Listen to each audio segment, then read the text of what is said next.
Sports fans, don't miss the companion video to this podcast detailing why the triangle offense was never the problem for Phil Jackson's Knicks. And also, don't miss a limited edition t-shirt we are selling with an awesomely cool diagram of pinch post on the front and our logo as well. It's a great way to commemorate the triangle offense and will undoubtedly be a collector's item. Check the description here, our Twitter, Facebook, and Instagram pages, as well as our website for the link. With that in mind, I want to share with you a special storyteller podcast, my love letter to the triangle offense.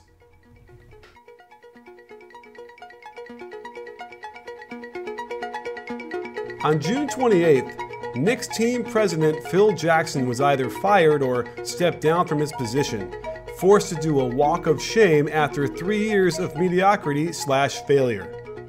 And this led to some serious self-reflection on my part, since I had spent much of my time at B-Ball Breakdown defending the triangle offense. And it was plain to see that as soon as Phil left, no one would ever try to embrace the pure triangle offense again, at least as we knew it when his Bulls and Lakers team ran it for 11 titles.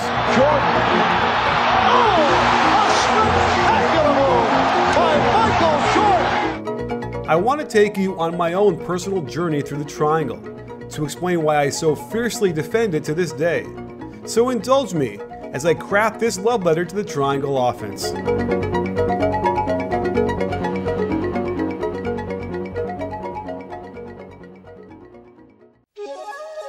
Growing up in Chicago, my dad came home one day in 1986 and announced he had bought Bulls season tickets.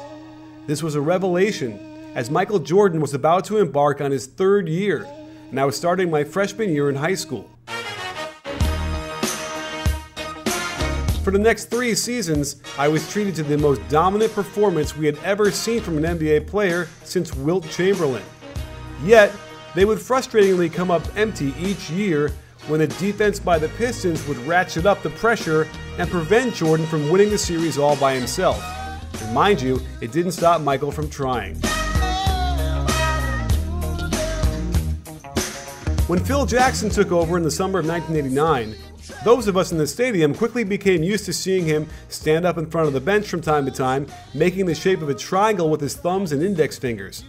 And after enough time, I became pretty familiar with the pattern of movement the Bulls would run on those possessions, soon to be known as the triangle offense, a method of attack created by Phil's assistant, Tex Winter.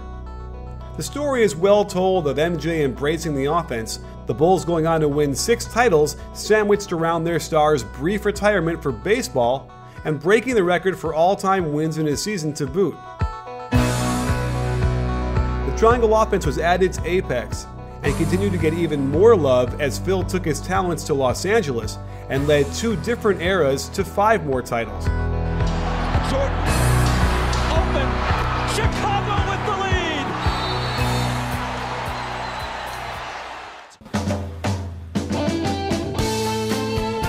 My story picks up in LA in 2000, where I had been living for a couple of years and found myself getting an assistant coach's job at a big high school in the San Fernando Valley. The head coach, Al Bennett, had been a D1 player back in the late 60s, playing at the same time as Kareem Abdul-Jabbar, who was still Lou Alcindor at UCLA. I remember the first time I walked in the gym to see his team play, and there was a furious amount of action, shoes squeaking, players sprinting all around the floor.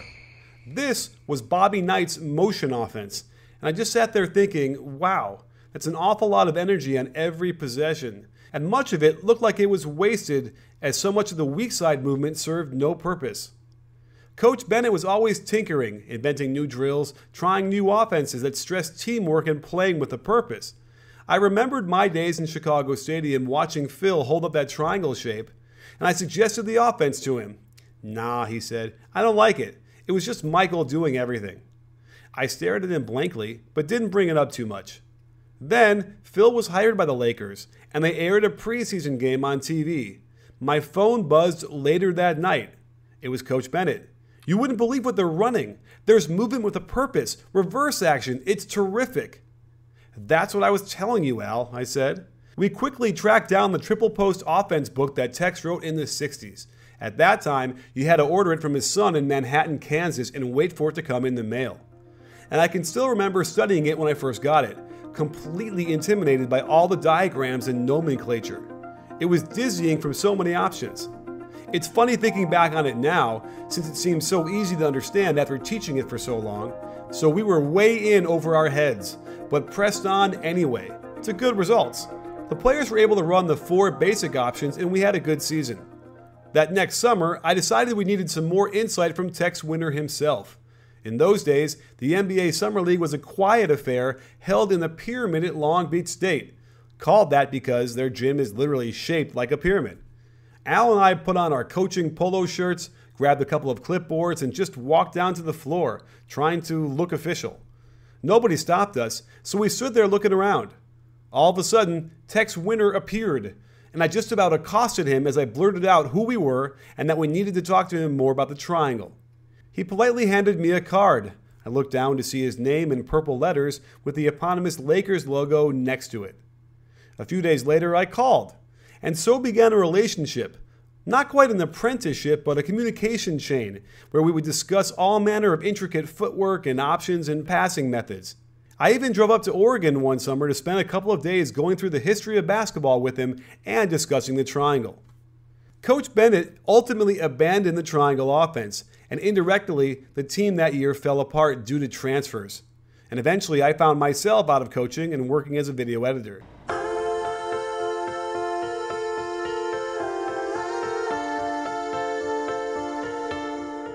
But I couldn't shake the feeling I got when the offense ran to perfection, when the ball swung quickly around the perimeter into a quick dribble handoff, then a touch pass to a cutter for a layup. I had another chance to coach in 2010, this time as the head coach at the same school, and I was determined to run the triangle, the pure triangle, and create an army of shooters who would rain down threes as well as teach my players the true meaning of how to play like a team.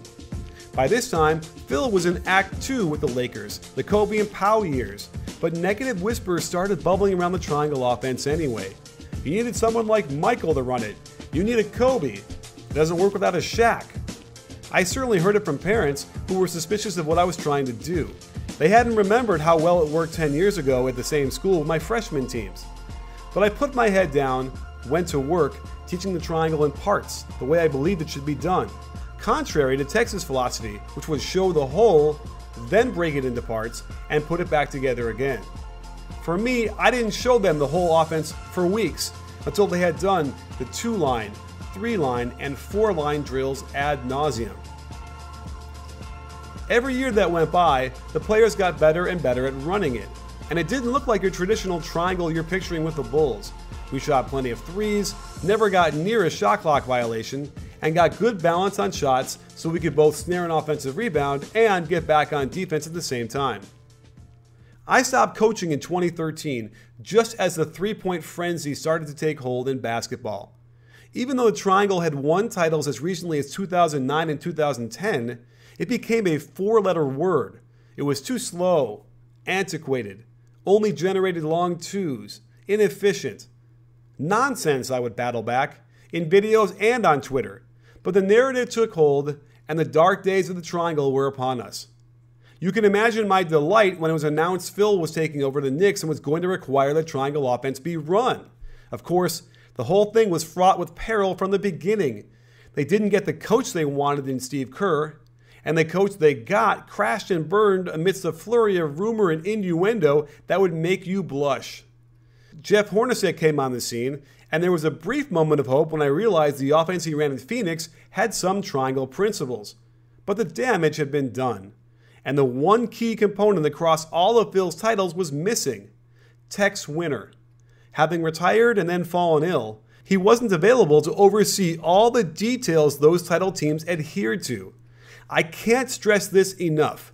The key to the triangle's success in the NBA was always Tex Winter, the guy who not only invented it, but knew how to teach it the best.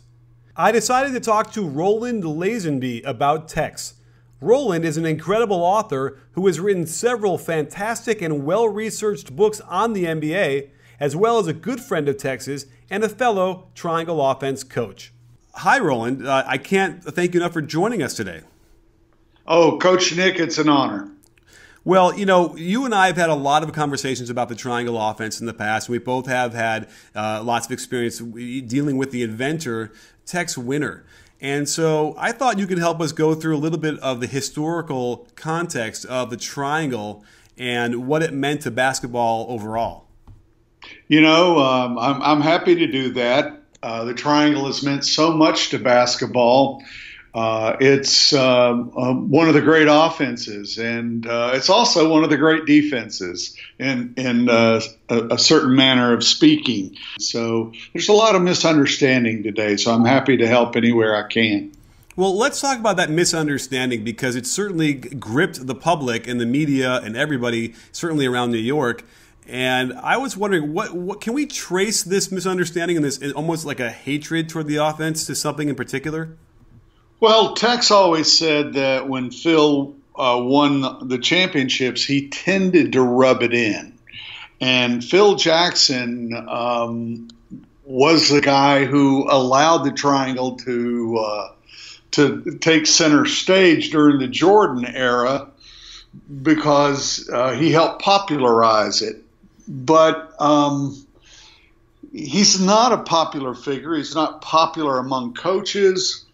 There are rival philosophies that have competed for years. The pace and space guys sort of grew out of Don Nelson, and Phil and Tex used to laugh a lot at hurry-up offenses of Don Nelson and a lot of his followers. They thought they were, sort of goofball offenses that created some interest during the regular season, but could not control tempo and could not win playoff games and championships. I think it's safe to say that they were right?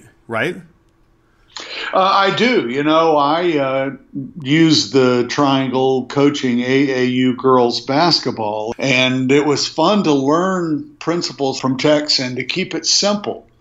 But it was I wanted to coach in the triangle so I could learn to write about it. And Tex, was willing to teach anyone who wanted to learn. He was certainly willing to help me.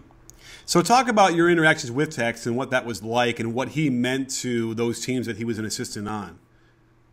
I went to Chicago in 1993 and then 94 to write about the Bulls, to do a team history. And, I was just immediately taken with Tex Winter.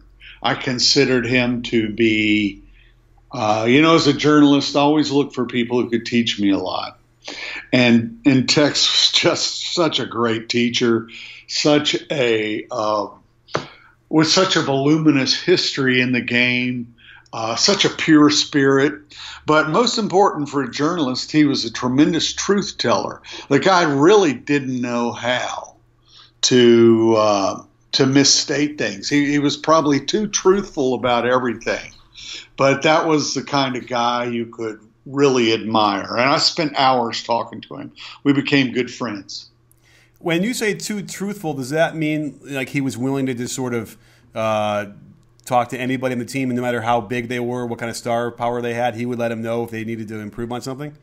Oh, yes. He and Jordan had quite a number of showdowns. And Tex, was a guy who was so passionate about the game, and he could get quite animated and even physical sometimes with players. He got in a little bit of trouble in college for getting physical with a player who was so angry, and people were afraid with the Bulls sometimes that he would go after Luke Longley maybe and try to strangle the guy and get so mad. But Tex was a wonderful person and in tip-top shape for a guy who was, then in his 70s.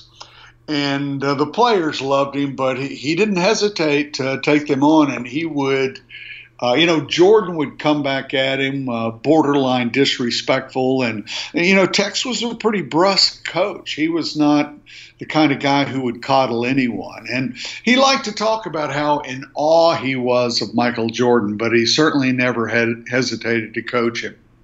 What do you think that the specific criticism of the triangle is now that we've moved into this sort of quote unquote modern era of basketball? What's the consensus now that is so troubling to people who don't really know the offense that well?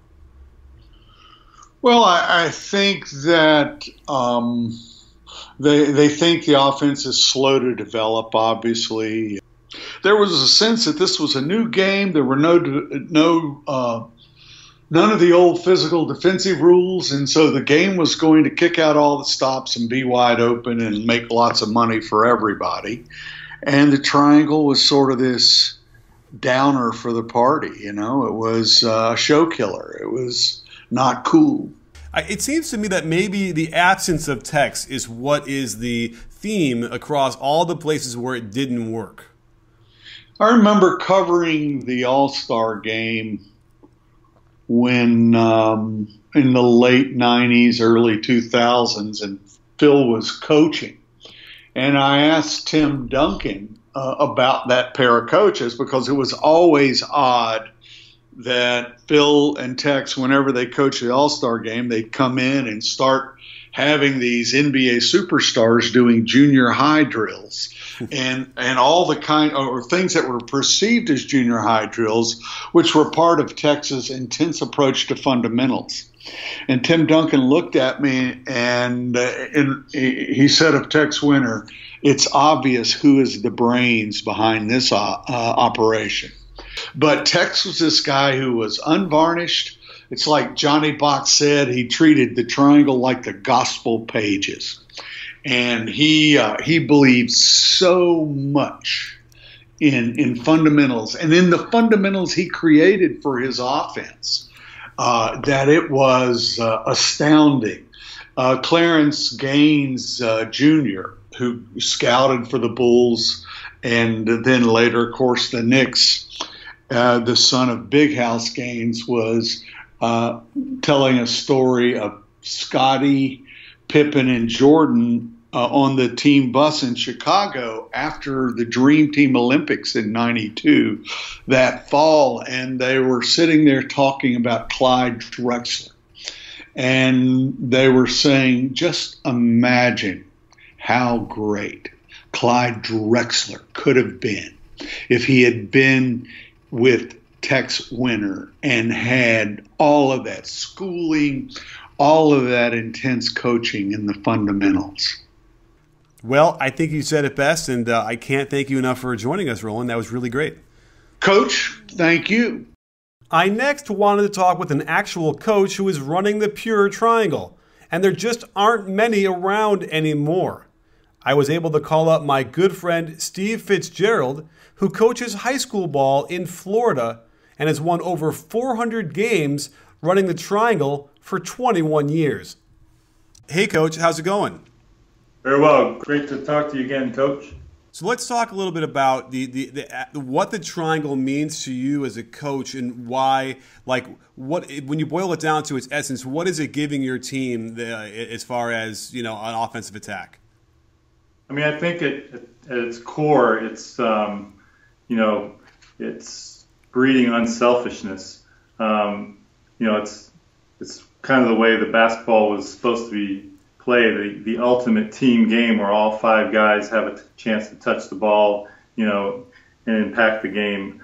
So, I mean, I felt coaching teams that were limited athletically as well as coaching teams that were, extremely talented. It benefited both teams by instilling that underlying, unselfishness that allows you to play up to your offensive potential. So would you say that the triangle offense is even really needed for your best one or two offensive players? Is that who it's really for? If you have one really great player, a couple of great players, you're implementing it for the role players to actually have a significant role instead of just sort of standing around waiting until the star player decides that they can't get a shot, so they're going to pass it. I mean, I think that's what it's done for the great superstars that have played in the system in the NBA, both Jordan and Kobe. They were successful individual players, but they had never been able to put it together where, they were able to play with their teammates in such a way that, allowed them to have success at that highest level. Now, do you see, even when you're coaching your team, are there particular actions that you seem to fall back on way more often than others? Well, I mean, the one consistent action, no matter what type of team you have, is the pinch post action. I mean, it's just almost unguardable, and with as your players get more familiar and able to read, there's just really unlimited options out of that. And then having the two-man game and then the action on the other side that's keeping the defense occupied, it's just almost impossible to defend. Do you think that you have an issue generating three-point shots with the way it's run? No, not at all. I mean, you honestly can get whatever shots you decide you want your team to shoot. So there's plenty of opportunities to get threes. But the thing with the triangle is that it gives you the opportunity to get high percentage shots. I mean, regardless of whether it's threes or not, it's creating great shots. So, what would you say to people that want to criticize the triangle for it being like either too slow or it only gets long twos? I think it's very simple to speed up the offense. I mean, Tex Winter's first tenet in his book is basketball is a full court game. So A, you got to create offense out of your defense. B, you got to be able to turn turnovers and even made shots into putting pressure on the defense. So I mean, if you're just kind of lazily walking the ball up the court and trying to pass and cut through the corner every time, of course it's going to seem stagnant. So he had the attack, storm, flow. The flow part was when you did those other two things, and now the defense reacted. Now you flow right into the triangle. So there's plenty of ways to speed the offense up. The faster you push the ball up the court, the less organized the defense is. So the myth of that it's slow is not. I don't think it's accurate. Now, what I found is that to be successful in the playoffs, you have to be able to play fast and you have to be able to play in a half-court, situation. So it kind of gives you both worlds. If you're a play fast type team and that's all you can do, you're going to end up like the Rockets. So, are there any other things with the triangle as we move forward into the sort of the modern age of it that spacing-wise would need to be adjusted to sort of get it into the conversation as being like a more modern offense? If Golden State just ran the triangle offense, I think you could see the way they would run it. Like on that, when you reverse the ball on that weak, what was the strong side becomes the weak side with those three initial triangle guys, instead of meeting together, at the mid post, or now they're meeting together closer to the 3-point line, and now you have that slip action. You have guys step into the 3-point line. It's just changing the spacing a little bit and pulling the spacing out. You can bring that pinch post guy all the way up around the 3-point line. So now the guy goes under, you're getting threes. I mean, there's plenty of ways I think to pull the spacing out, but still have the essence of the offense. Did you have the chance to watch a lot of the Knicks this year? To me, though, before you even get into like how it looks on the court, I mean, you're doomed to failure if your management, coach, and star player aren't on the same page. From the get-go, it's a disaster when Carmelo's really not 100%, deciding he's going to make it work. But there's such a dysfunction between, having the real guy that knows it not being the coach, and kind of circling around. I mean, it almost was no way it could be successful. And even still, when we're going through these different teams and what they're running, I mean, I think it's fair to say that you see plenty of triangle sets out there that a lot of teams are running.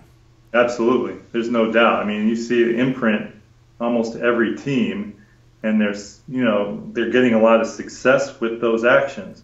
That's why I think, the way the game has evolved, that people are running, instead of running complete systems now, they're running, bits and pieces of things that fit to their philosophy that can, provide them with what they need. KD didn't come in. They didn't orchestrate their offense around him once he came in. He fit in perfectly with what they were doing. So I think that's kind of the difference. You know, if you studied them, I think that's the way basketball is going to go. Well, thanks so much for all of your input. I really appreciate it, and I hope your season goes really well this year. No problem. Always my pleasure. Lastly, I sat down with another Triangle friend, Tommy D, who knows both the Triangle offense inside and out and is plugged in directly to the media coverage of his beloved Knicks. I wanted to get some more of the insight into just what went wrong personality-wise and how delicate the balance is between coach, general manager, and player. Hey Tommy, glad you can be here with us, and I thought you could start by talking about the relationship between Melo and the Triangle, as much as any human can have a connection to an offense. Coach Nick, always a pleasure to be on with you. It's for me, when I go back to the beginning of the Phil Jackson-Carmelo relationship, obviously Carmelo wanted to be in New York. He made it a point to be here, and Phil had to negotiate a new contract with him, which, as we all know, probably was his undoing, including that no-trade clause. I just don't think Melo ever took the time to study the nuances of the offense. And when you're leader, this is what we would call, I think you would agree, buying in. Melo just never bought into the concept because he just never understood it. And when you don't understand, read, and react, I think Melo's problem coming into the league was winning that championship and then thinking that, you know, his way of playing, his style of playing was the end-all be-all. He did have immediate success early on with Denver. Remember, they went from, I think, a 17-win team to a 45-win team, made the playoffs. And then people started to talk about, you know, kind of, is Melo on that LeBron level? And then that narrative kind of continued until the NBA kind of went into this space and pace mode in this new NBA. Melo really never adapted to that. I don't think it was so much that the Triangle is antiquated as much as when your leader doesn't buy in, you're really not going to be able to make any progress, and guys aren't going to be able to learn. They don't know what they're doing every day when they come into the gym. And I think from that point on, it just became this spiral to where we are today. Well, give us a sense on the court of what that might look like as far as him not buying in or not like running the offense well. How would that manifest itself in the actual gameplay? Interesting, because especially this year they wanted to do some early type stuff. So what they wanted to implement this year was kind of a modernized version of the Triangle, where you try to get those early threes and those early pick and roll, pick and pops. You saw a lot of that stuff with Porzingis and more Brandon Jennings than Rose, although Rose, did feed him once in a while. But Melo would kind of just be in this middle area in transition because he's not the fastest guy. In fact, he's probably now one of the slowest guys in the league. And, by loafing and kind of trailing the play, there was a lot of that, mid-post stuff. And by the time the ball gets to him, now you're looking at 15, 14 seconds on the shot clock, which that was the majority of Melo's shots. Once he got the ball, there was no passing after that. It was just sort of a quick understanding. He's got his matchup ISO, in the mid-post, and then the ball would go up. Do you feel like it got, I don't want to use the word nefarious necessarily, but do you feel like it got to the point where maybe he was intentionally, wishing ill on the offense? No question, and it was reported, and we mentioned it more than a couple of times on our podcast, the X's and O's, that when Kristaps Porzingis actually said some positive things about the Triangle, Melo pulled him aside and really laid into him. I think the quote was he chewed him out, but there was a sense from Carmelo that you're not going to support this thing. This is me versus Phil, and you got to pick a side. And a lot of people think because of his relationship with Melo and, really idolizing Melo going back, Porzingis is 100% pro Melo in the situation. I think KP just doesn't want anything to do with the distractions. I think he wants to focus on, getting his big contract, taking his big step forward to being that all-NBA player that everybody thinks he's going to be. And that's why they have to figure out a way to get rid of Carmelo and move him away from Porzingis if this franchise is going to move forward. No question about it, Melo was very resistant, and he wanted to make sure that everybody in the locker room was sided with him rather than Phil. Now, do you feel like that was how it always was, or was there something that happened over the course of the Phil Jackson era that got him to be that extreme? Well, I go back to last summer when Melo was really pushing for Phil to sign Dwayne Wade, and Phil just didn't want to give him 2 years guaranteed at $50 million. Basically, Wade, from what I understand, from what I was told from someone close to Phil, was Wade really wanted to be with Melo here, but they weren't going above that $45 million over the 2 guaranteed years. And I think that sort of let Melo know that, you know, Phil's not necessarily 100% all about him as well. And that really started the friction for the remainder of the year. Phil did go out and get Derrick Rose. They did sign Courtney Lee. They did sign Joakim Noah. But Melo never really took to those guys and never really tried to bring those guys together on the floor. And I think that was a big part of, again, how this thing sort of began to unravel. Well, what do you think about the future of the triangle offense itself in the NBA? Is this the death of it? I don't think so. I honestly think the triangle, from a defensive standpoint, having 2 guards back really is something that can help. Right now, obviously, we know the NBA regular season is very much space and getting stuff in transition. I still think that can help if people can really be taught through the ranks coming up about floor balance, about passing and reading and about, getting the best shot for teammates as opposed to just rushing the ball down the court, trying to attack with the rim and, kicking out and settling for those rhythm three-pointers. It's not obviously a bad way to play basketball. Golden State certainly has proven that. Cleveland has proven that it works. Houston as well. But you're always going to need that mid-range. You're always going to need that high post to float, the ball through sometimes, slow the ball through sometimes. And, if you have a good passing big man and athletic, guys and guards who can cut to the basket, you're still going to get a lot of easy layups. And you can't shoot three-pointers every single possession. You can shoot them the majority, but certainly not every single possession. And again, in the playoffs, you want the ball to flow through. You see it with LeBron. You see it with Draymond Green. You see it with Durant. When a team needs a basket off of the other team makes, and you got to go 5-on-5 in the half court, you're going to need that high post, that UCLA post, and that really is at the core of what the triangle is. It's about balance. It's about getting the ball to go through the post and just cutting and reading. And I hope that doesn't die. Maybe I'm trying to be a little too optimistic, but it's all about people like you and people who, love to talk about it and continue to teach it, then it'll live for sure. Well, Tommy, thank you so much for giving us a lot of this great insight. And I agree with you, and I hope that we continue to see the triangle. Certainly a lot of its actions are still out there, and I hope that maybe one day we'll see somebody do pure triangle again. Me too. It's a great way to play basketball. Certainly a frustrating one to watch if you were a Knicks fan when Phil was coaching the Bulls. But again, I think it all starts at the grassroots level, and let's keep that. See if it can be kept alive there. You got it. Well, thank you so much for coming on again, and good luck to the Knicks this year. Thanks, Coach. Always a pleasure.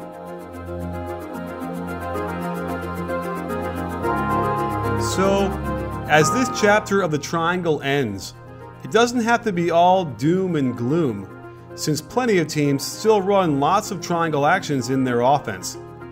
I always get the tinge of excitement when I notice it, like a Bigfoot sighting in the forest. It does feel like those pieces of triangle won't go away anytime soon, and hopefully after this show, it will continue to live on in your imagination, until the next coach with enough clout and determination decides to run it. Thanks for joining me on this journey through the triangle offense. May it be just the beginning of our voyage together.